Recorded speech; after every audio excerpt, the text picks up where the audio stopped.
Čo to tu máme? Slaninka. Aha, neviem, čo to je za klobása. Toto bude nejaká iná.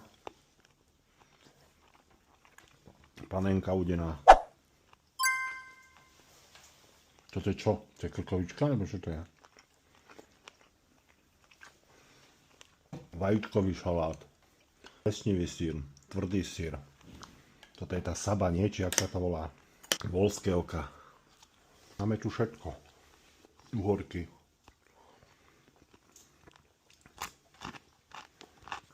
Idem sa ja urobiť taký chlebíček, ako si ty urobil.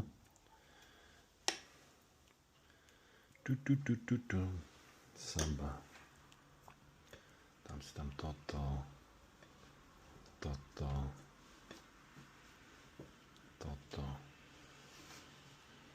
A toto. Pecka.